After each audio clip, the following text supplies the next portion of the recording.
ఈ ప్రపంచంలో 6,000కు పైగా మతాలు ఉన్నాయి. 6,000కు పైగా మతాలు ఉంటే అన్ని మతాల మధ్య నిలబడి ఏసే నిజమైన దేవుడు అంటే మనకు శ్రమలు ఎదురవుతాయా, సుఖాలు ఎదురవుతాయా? ఆయన సాక్షులుగా నిలబడుతున్నామంటే హతసాక్షులుగా సిద్ధపడితేనే సాధ్యమవుతుంది. అది నా మట్టుకైతే బ్రతుకుట క్రీస్తు, చావైతే లాభం అనే ఆలోచన ఉంటేనే సాధ్యమవుతుంది. క్రీస్తు సాక్షులుగా ఉండడం అంటే ప్రాణాంతకమైన విషయం. అది దానికి చాలా క్రయాన్ని చెల్లించాలి, చాలా మూల్యాన్ని చెల్లించాలి. సులభంగా జరగదు. అది అందుకు ఏర్పాటు చేస్తున్నాడు అపోస్తలులు 12 అందుకు ఏర్పాటు చేస్తున్నాడు ఈ ప్రాంతంలో, ఈ కాలంలో మనల్ని, ఈ ప్రజల మధ్య మనల్ని. మనం ఎక్కడున్నా సరే క్రీస్తు సాక్షులుగా బ్రతకాలి. అపోస్తలులు ఎంతమంది? 13 14 వ్యక్తి రాకూడదు, మనం రానివ్వకూడదు. ఇది మన బాధ్యత. ఎందుకు పరిశుద్ధాత్మ దేవుడు 12 అని రాశాడు, 13 లేడని. అపోస్తలుడు పౌలు వచ్చిన తర్వాత 14 లేదు. ఎందుకు పేరు ప్రత్యేకంగా చెప్పబడ్డాయి? ఇంకో పేరు యాడ్ కాకూడదు, కానివ్వకూడదు. ఎందుకు అపోస్తలులు ఎన్నుకున్నాడు ఆయన? ఇక మీద మనుషులు పట్టే జాలరులుగా మార్చడానికి, వాళ్ళ వృత్తుల్ని క్రీస్తు మహిమ కోసం వాడుకున్నాడు ఆయన. అంతకుముందు తప్పులు లెక్కలు రాసేవాడు, ఇప్పుడు సరిగ్గా క్రీస్తుని గురించి రాస్తున్నాడు మత్తయి.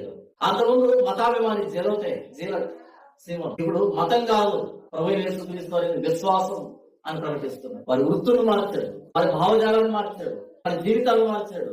క్రీస్తు నామాన్ని భరిస్తూ తిరిగారు చనిపోయేంత వరకు, చంపబడేంత వరకు, హతసాక్షులుగా మారేంత వరకు. నిన్ను నన్ను ప్రభు ఎన్నుకున్నాడు అంటే ఉత్తుత్తునే ఎన్నుకోలేదు. ప్రత్యేకమైన శ్రేష్టమైనటువంటి ప్రణాళిక నీ మీద నా మీద ఉంది కాబట్టి నన్ను దేవుడు ఎన్నుకున్నాడు అంటే నేను నా బ్రతుకు నేను బ్రతకడానికి కాదు, క్రీస్తు నా యందు మహిమపరచబడ్డానికి. ఈ లోకంలో ఏదైతే గొప్పది అనబడుతుందో దాన్ని ఎదురించడానికి, దాన్ని తలక్రిందులు చేయడానికి ప్రభు నన్ను ఎన్నుకున్నాడు. నేను ప్రకటిస్తున్నటువంటి మాటల శక్తి నా మీద ఆధారపడలేదు, క్రీస్తు మీద ఆధారపడింది, క్రీస్తు మీద ఆధారపడింది.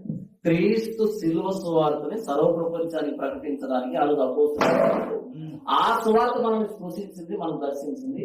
ఆ సువార్తని మన సమాజంలో మనం ఈ రోజు ప్రకటించడానికి, ఆ సువార్తకి సాక్షులుగా నిలబడడానికి ఈరోజు పరిశుద్ధాత్మ దేవుడు లూకాసు 6:12-16 ద్వారా మనతో మాట్లాడాడు.